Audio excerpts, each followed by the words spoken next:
Assalamualaikum warahmatullahi wabarakatuh. Perkenalkan, nama saya Tusri Novitasari dengan NIM C1A025085. Perkenalkan, nama saya Sela Nisa dengan NIM C1A025061. Di sini kami akan mengerjakan tugas video pengantar ekonomi mikro. Halo Sobat Ekonomi, selamat datang di Ekonomi di Sekitar Kita. Podcast kali ini kita akan membahas tentang hal ekonomi yang mudah dimengerti. Yap, bener banget. Di episode kali ini kita akan membahas sesuatu yang sering terjadi di dunia nyata, yaitu ketika permintaan dan penawaran sama-sama naik. Nah, kalau dua-duanya naik, apa yang bakal terjadi?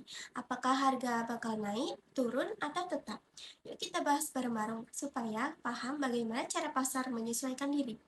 Oke, sebelum kita masuk ke contohnya, mari kita ingat dulu konsep dasarnya, yaitu permintaan atau demand. Permintaan itu kan berarti kemampuan konsumen dalam membeli suatu barang atau jasa pada tingkat harga yang berbeda.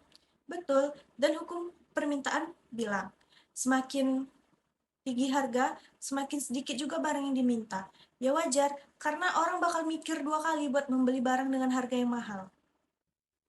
Makanya di grafik kurva permintaan miring ke bawah, dari kiri atas ke kanan bawah. Oke, sekarang giliran permintaan, alias supply. Ini menggambarkan jumlah barang yang mau dijual oleh produsen dengan tingkat harga tertentu.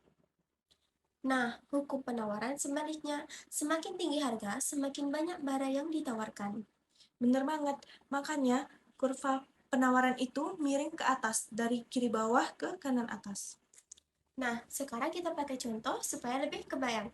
Misalnya di pasar laptop setelah pandemi. Oh iya, waktu itu permintaan laptop tuh lagi melonjak banget. Karena semua orang butuh laptop buat sekolah, buat kuliah, dan buat kerja dari rumah. Yap, itu artinya permintaan meningkat.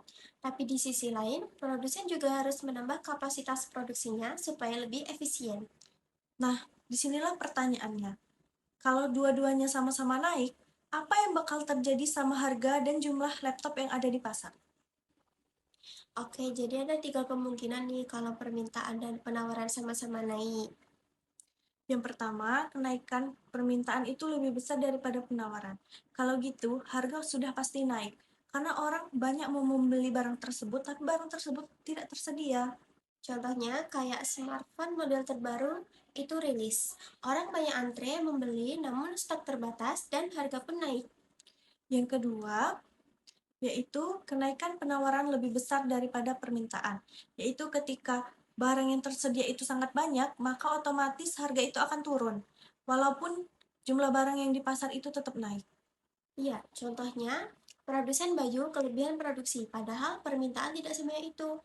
Akhirnya produsen memberikan diskon besar-besaran supaya cepat laku.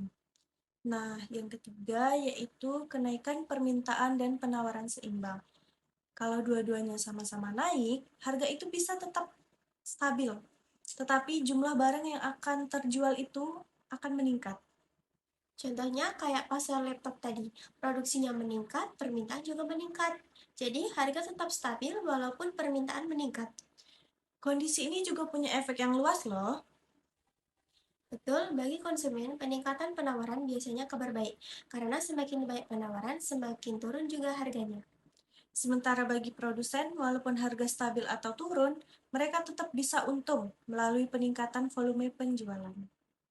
Dan bagi pemerintah, kondisi ini menunjukkan ekonomi sedang tumbuh sehat. Tapi kalau salah satu sisi terlalu dominan, bisa menyebabkan timbulnya masalah.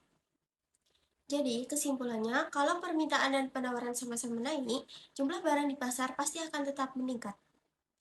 Pasar itu kayak timbangan, kalau salah satu sisi berubah, sisi lain akan menyesuaikan supaya tetap seimbang. Nah, itu dia pembahasan kita hari ini mengenai kasus permintaan dan penawaran ketika sama-sama bertambah. Fenomena ini sering banget terjadi entah di pasar pangan, elektronik, atau kendaraan listrik. Yang penting kita ngerti logikanya, bukan hanya cuma tahu rumusnya. Setuju banget, terima kasih telah mendengarkan ekonomi di sekitar kita. Wassalamualaikum warahmatullahi wabarakatuh.